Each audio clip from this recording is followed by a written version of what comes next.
गावाला जायचं होतं, पण 2-4 दिवस झाले पाऊस एवढा लागला होता. शेंगदाणे, मक्याचे पोहे, थोडेसे ड्रायफ्रुट्स, त्यानंतर तीळ, डाळ, मक्याचे पोहे असं सगळं काही सामान होतं. त्याला थोडंसं ऊन द्यायचं होतं आणि नेमकं आज ऊन पडलं आणि 2-3 दिवसात आम्ही गावाला जाणार होतो, म्हणजे गावाला जाण्यासाठी निघणार होतो. मग थोडीफार दिवाळी मम्मी बनवून घेते, जसं दरवेळेस गावी जाताना कुठे बाहेर जाताना असं बनवतेच.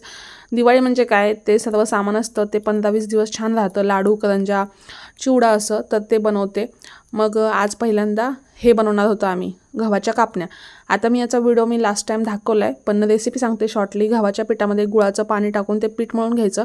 यामध्ये तुम्ही तेलाचं मोहन टाकू शकता, वेलची पूड, बडीशोप पूड टाकून मस्त असं पीठ मळून घ्यायचं, लाटायचं. घट्टसर पीठ मळलेलं आपली चपाती लाटतो तसं, वरती खसखस लावायची आणि कापण्या कापून घ्यायच्या बघा अशा आकारामध्ये. आणि तुम्हाला जर कापण्या माहिती असतील तर तुम्ही त्या आकारामध्येच कापणार. मस्त अशा खमंग तळून घ्यायच्या बघा, अशा दिसतात. आणि हे बनवण्याचं म्हणजे उद्देश हाच की हे 10-15 दिवस सामान मस्त असं टिकतं खाण्यासाठी. चला भेटू नेक्स्ट व्हिडिओमध्ये.